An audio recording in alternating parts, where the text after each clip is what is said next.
Sometimes life gives us lemons. Sometimes it gives us lemonade. Other times it gives us something entirely out of left field that makes us say, WTF. But no matter what obstacles come, there is most often a way out on the other side, and we are once again victorious. My name is Dr. Ruth, and you are listening to my podcast about resilience. Every guest shares a tragedy to triumph story to give listeners like you the inspiration to push through every single day. Listen now as my next guest shares how they were life-jacked. What do you do when going to a party in college ends up causing you a lifetime of mental strife? My name is Dr. Rowe, and this is LifeJacked, the Resilience Podcast. LifeJacked is when an unfortunate or unplanned event happens to jack with your life. My guest for this week, Ruth Poniarski, will share how an innocent decision to attend a party in college led to a lifetime of periodic psychosis after ingesting angel dust at a party. Ruth is a writer, author, and artist. Listen as she shares her mental health struggles resulting from one-time drug usage, her tumultuous life journey, and how finding the right doctor helped her push through. Hi, Ruth. Welcome. Thank you so much for being a guest on my show. How are you? I'm good. Thank you for having me. So please share with the listeners what happened the night you decided to attend this college party.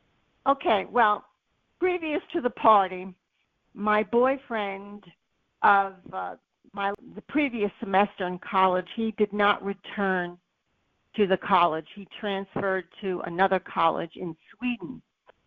So I was a little bit depressed, disoriented, isolated, felt really bad, horrible. Anyway, so I befriended this other gentleman who was a graduate of the program a number of years ago, and he had a quaint little apartment with a roommate, and I decided to attend their little party, and their party included a PhD students in physics, a very educated group of people, a small gathering, and I felt a little bit better, but I stayed the whole party, talked a lot with a lot of people, and at the end of the party, I hadn't eaten anything all that night, and so at the end of the party, this male friend that I had recently befriended gave me a brownie cake laced with angel dust, and I innocently ate it. I was really famished, and it was delicious, and then a moment later, I hallucinated. My head was spinning. I wanted to jump out the window. He tried his best efforts to keep me from doing that, which worked. I rested on a chair for about an hour, and then I got up and left, and I got in my car. And that was the beginning of nervous breakdowns and psychosis. So you had no idea at all that you were ingesting this drug? Had no idea at all. This male friend was a little bit devious because he probably wanted more from me. I considered him a friend and no more, no romantic or whatever. So he was a scheming person, and not realizing how devastating it would be for me from then on. So had you been a drug user before at all? Yes. In my sophomore, the party was in my fourth year of a 5-year program. So in my second year, my sophomore year, I was with a group of architect students. We were very close, and we would indulge in smoking marijuana at little parties that we would have. And one night, I smoked so much that I blacked out for about 4 hours. No dreams, no nothing. And when I woke, I said, you know what? I'm going to go cold turkey. No more smoking marijuana. No more anything. Or just no more smoking marijuana. I didn't really take anything else. And so that left me paranoid. It left me depressed, a low self-esteem because I was having trouble focusing on my academic work. I was anxious. And that lasted. That did not go away. It lingered with me. So that was the precedence before I had ingested innocently the angel dust. It was also compounded by my boyfriend, who I was a buddy with, and we had so much in common, who did not return to the school in northern New York. So that combination really, was a precursor to my suffering from this angel dust. So when or how did you realize something may not be quite right with you? Or did you relate it immediately to the one-time drug usage? Or, I didn't immediately relate it. No, I did not. It took me a little while looking back and then saying, oh, yeah, that really did me in. I had experienced about a number of breakdowns before I came to that conclusion. Because before then, I might have been depressed, but I wasn't psychotic. I wasn't, my mind, my imagination didn't run away with me. I was pretty much, I may have been suffering from depression, but not to this extent after the PCP, the angel dust. So you said there were episodes of psychosis and even that night you tried to jump out the window and all of these things. So can you describe some of the episodes that you experienced? Okay, well, the first one, I got in my car after the party, after an hour resting, and I drove aimlessly until I reached the New York State Thruway. And at that point, my mind was taking over. I was imagining that there was a war going on between the socialists and the capitalists, and my people were leaving the Earth in spaceships. They were abandoning me, leaving me behind to an apocalyptic world. And so what I did was I parked my car on the shoulder of the highway, got out of my car, and started walking south on the shoulder of the highway, looking for the launching pads of the spaceships. I kept walking and walking. This was like at 12 midnight till about 6 or 7 o'clock in the morning when the sun rose. And then reality hit me for a little instant, and I hitched a ride back to the college town where my apartment was. And my father, my frazzled father, was waiting for me. And that devious male friend and his kind roommate were there, and my roommates were there. I ignored them all. I doubted any of their sincerity except for my poor father. And then the next day, my father took me home. I had to abort my studies and abort the semester. And I returned to Long Island with my father. And that was my first session with a psychiatrist. Did you know that these episodes of psychosis, was there initial onset? Like, did you know that they were about to happen? Were they sporadic? Did they happen often? What was that like for you? Okay, they happened every 6 months to a year. Some were little ripples and some were major episodes. And what happened was I was under the care of this psychiatrist for 7 years, and he was negligent. He avoided any common sense discussions and therapy because every time I would be socially distressed, something, distressed me, and I couldn't really deal with it with common sense. I would, the starting patterns and symptoms of an episode was that I would lose a lot of sleep. My mind would be irrational, just like what happened in the first breakdown. I imagined 30 years ahead of time where I was left behind in an apocalyptic world, devastated. I felt abandoned, and that would go through my head, and I would get really paranoid about that, and I would lose my appetite. But the most important symptom was I would lose my sleep, and that was the onset of an episode. And unfortunately, as time went on, the sleep deprivation became more severe. I had 2 or 3 episodes where I went 7 days without sleep. And as a result, they were dangerous, life-threatening episodes. And the doctor really never said to me, this is a warning sign. this happens, you've got to communicate, you've got to talk, you've got to communicate your irrational thoughts. That didn't occur for a very long period of time until I found the right doctor. And so once you found the right doctor, how did this particular doctor help you? Okay, he helped me with a lot of common sense, because the negligent doctor I had, he was more Freudian in his therapy. He wouldn't say much at all. I had to do all the talking, free association, dreams, and it really wasn't effective because I was not really conscientious in a Freudian therapy. And plus, I was in denial. I didn't really think in between episodes that anything was really wrong and I can go ahead. And, so he neglected any common sense. The right doctor that I had found after I suffered a devastating episode, which I will tell you later, he initiated a lot of common sense. He would offer a lot of wisdom through his years as I would talk and relate to him, things that were happening in my life and the stimulus in my life. He told me to cut a lot of the stimulus in my life.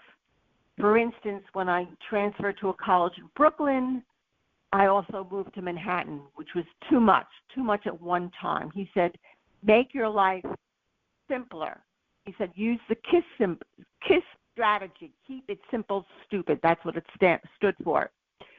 So that was one thing that he did. He took copious notes. He recorded my dreams. He spoke about them. He had essays on how to have a proper sleep regimen, vitamin therapy, how to eat well and have a good diet, how to establish positive relationships, how to invest your money. So he had all these common sense suggestions. He also included my parents in therapy. About once a month, my parents and I would have a joint therapy session, whereas the other negligent doctor excluded my parents. His philosophy was that I had to develop an independent life, independent of my parents, and not be so dependent on my parents. That was his strategy for helping me be independent, which backfired. I really needed my parents because when I was going through the years with the negligent psychiatrist, I was leading a double life. Every time I had an episode, I kept it hidden from my friends and from my employment.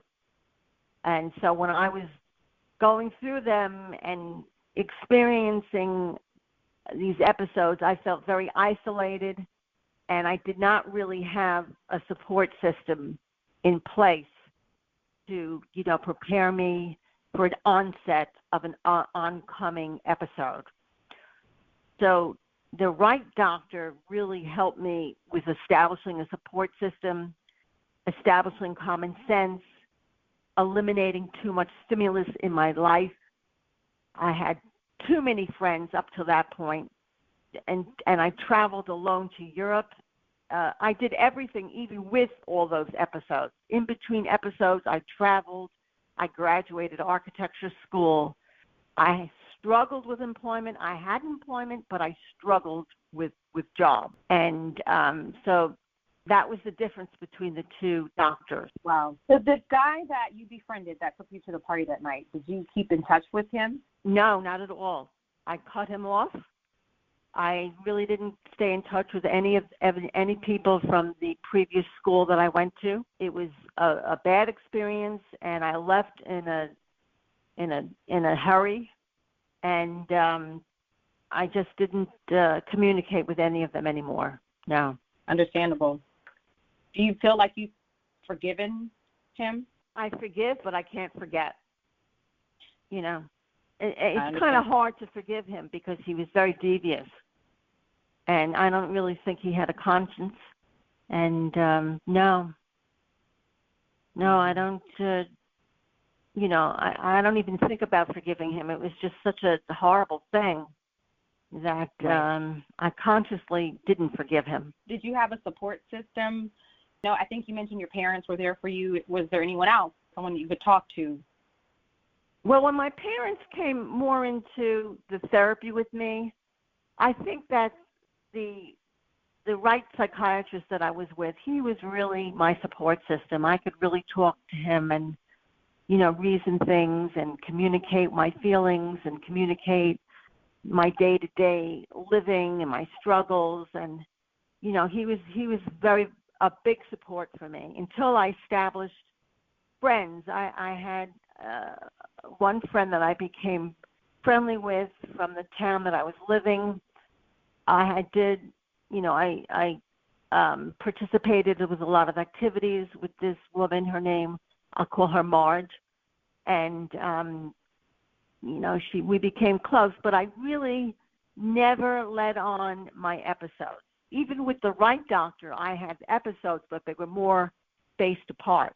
Instead of every 6 months to a year, that became every year or 2 years, and then every 4 years, and then every 6 years. So it was, if you do a graph, there's like a climax of the graph, and then it would go down periodically with the right doctor.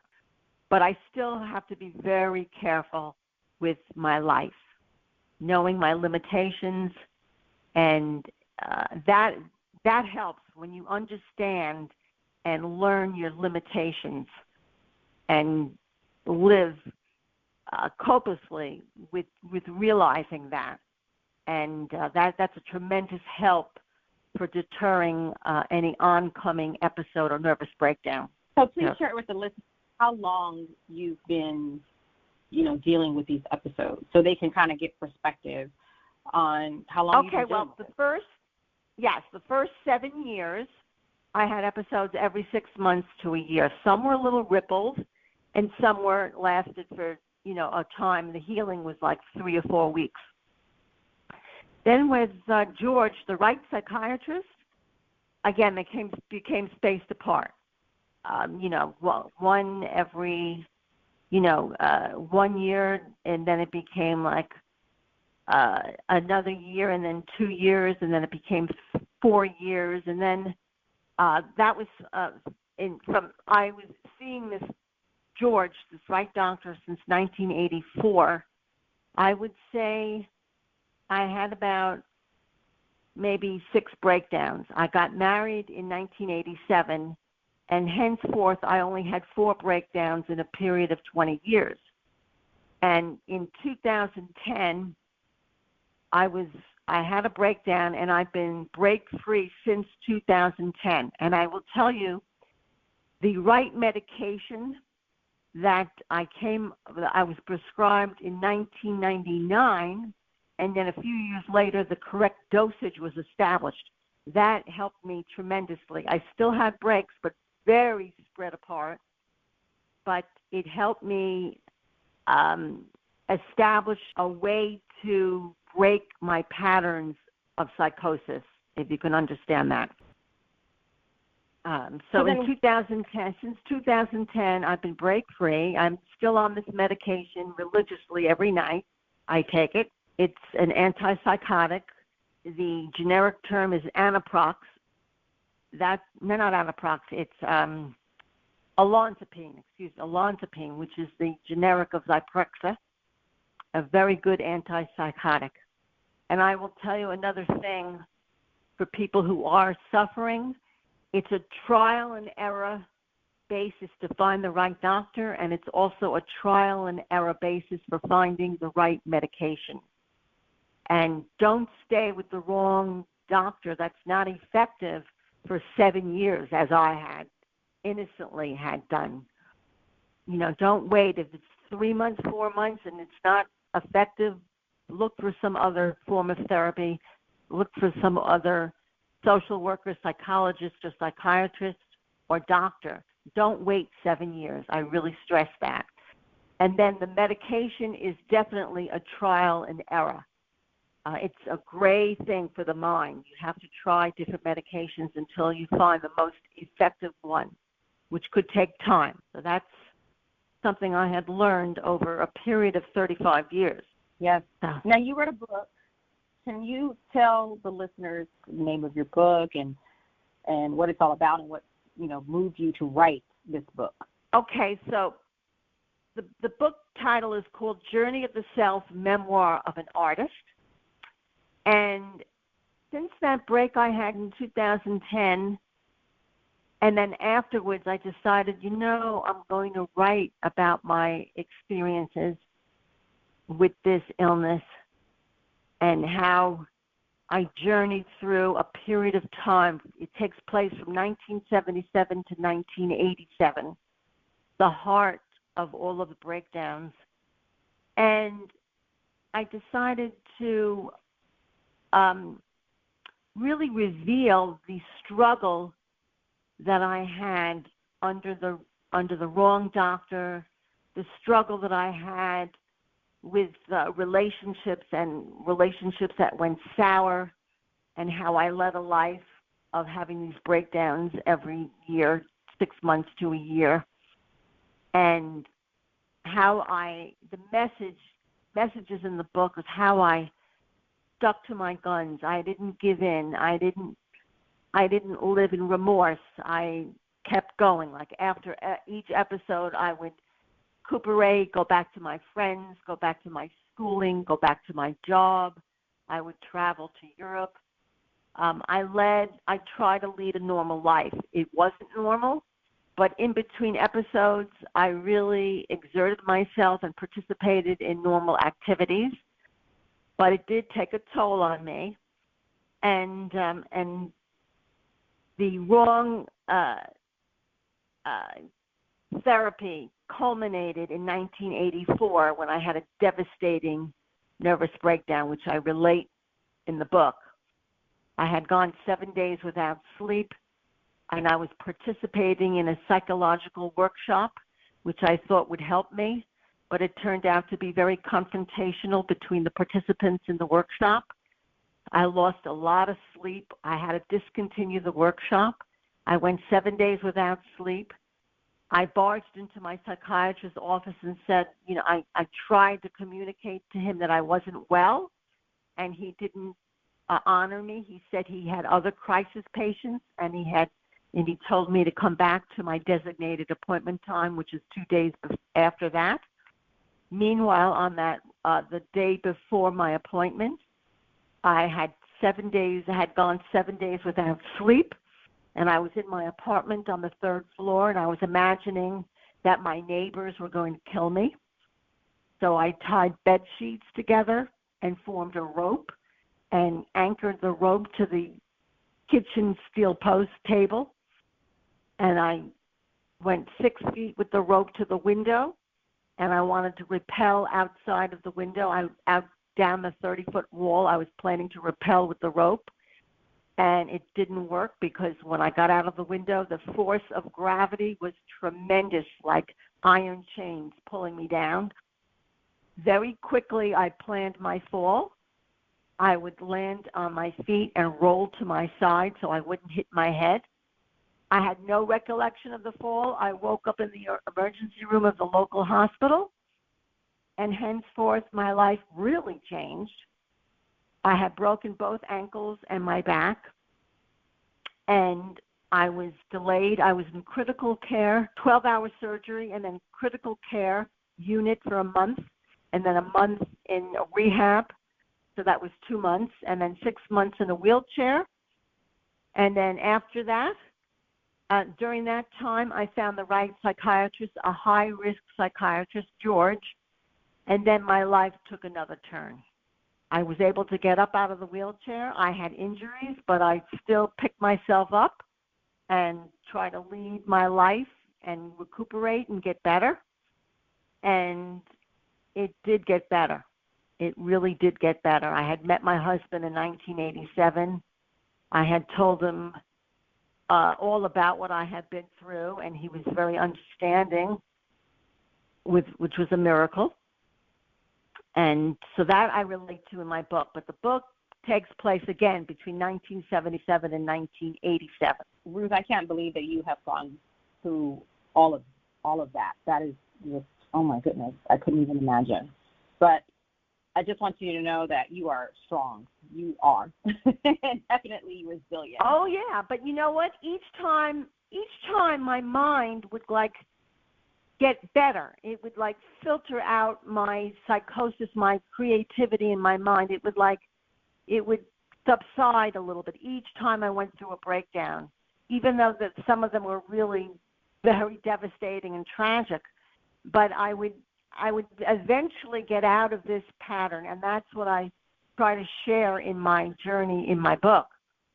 And of course, after 1987, things got even better. And in 1988, my doctor suggested that I take up painting. So at that, henceforth, I took up painting, and I left the architecture field, which was really politically very hard, a real struggle in the politics of architecture and construction world. At that time, it was male-dominated. It was very, very difficult for a woman to be taken seriously, which also compounded my confidence and my esteem. That really compounded my low self-esteem, which didn't help at all with my struggle with my psychological problems. And so since then, since 1980, I've been painting, and in 1995, I took up writing poetry for each painting. And then henceforth, 2010, I started writing a book, my memoir. And so each thing, followed its course. So you've done all of that while struggling with these episodes, these psychotic or psychosis episodes, and you've still been able to find a silver lining in all of that. So what's next for you in your life journey? Well, I'm writing a fiction books, and I'm continuing my painting. And by the way, also I didn't mention I got married in 1987, and then I became the mother of 2 children who are grown now. And so I had that whole experience of raising children. And while I was doing that, I was pursuing my painting. And I have a tremendous portfolio of surreal paintings. And going forward, I'm writing and painting. I developed my writing along the way. And that's my journey. And my journey is to promote my book and help people that are going through what I went through, or what I was going through, and how to establish a stability in life, and to see that, and to learn that you're not alone. And that's another thing. Like going through all of that, I felt very isolated and very alone. I thought I was the only one of my peers going through this, which also compounded my low self-esteem. But you're not alone, and a lot of people are suffering in different ways, and they're not alone. That's what I want to communicate in my book. In your opinion, what are the best ways to build resilience? I think the best ways are to realize and understand you have limitations, and to know what your limitations are. I think talking and communicating to your support group, whoever that may be. It could be a doctor, a teacher, professor, somebody from your group organization, from your religion, anything. Establish a support system for you, because everybody needs to talk about their life and what they're thinking and what they're going through, and stressful problems. Stress could be losing a very close one, divorce, separation, losing a job, being fired by a job. These are things that cause a lot of stress and depression in people, and it's good to talk about it and to come up with a plan of action, and to relate it to somebody that you trust, to establish somebody that you trust in your life. That also is trial and error. But these things happen in life all the time with everyone. Loss is a very, very big stress and a very big situation. So no, I you're think right. that you have to be able to for resilience, you need a little help for resilience, but yet you really have to know what your limitations are, and structure your life, and don't overload your life. know those things. You have to know those things. And that's what this podcast is here for. It's called Life Jack because, as you mentioned, lots of things happen to people that jack with their life and almost hold them hostage at times. And they're totally unexpected. And, yes, they cause stress. They do. Well, Ms. Absolutely. Ruth, thank you so much for your time. I really appreciate you. Please take the time to let everyone know how they can purchase a copy of your book. Okay, you could. They're on my website, ruthponiarski.com. It's just my name.com, www.myname.com. And on there you could buy the book from Amazon or Barnes & Nobles. And it might be in Target and Walmart. I'm not sure at this point if it's there or not. But you could definitely order it from Amazon or Barnes & Nobles, and the links are on my website. Any last words of encouragement for the listeners? Well, read my book. I think it would be most helpful in a lot of ways. Life lessons, life situations, and it deals with a lot of issues. So I think that reading the book will be very helpful to somebody going through trauma or some stress, dire stress in their life. So I highly recommend reading my book. I think it'll be very helpful, and that's what my mission is. Well, Ms. Ruth, thank you so much. I wish you nothing but blessings and abundance, and thank you so much for sharing your story with the listeners. When we are exposed to something that induces mental health episodes, psychotic episodes, without us knowing, it's very devastating, but I commend you on doing your healing work, and I appreciate you for sharing your story. You're very brave. So thank you so much. Please take care. Thank you for having me. Thank you very much. You've reached the end of another episode of Life Jacked, the Resilience Podcast. Connect with me at www.lifejackedpodcast.com. Don't forget to sign up to the blog so you won't miss any events or episodes. And every now and then, I'll give away free materials from my guests or from me. Remember to live, laugh, love, learn, and then repeat. See you in the next episode.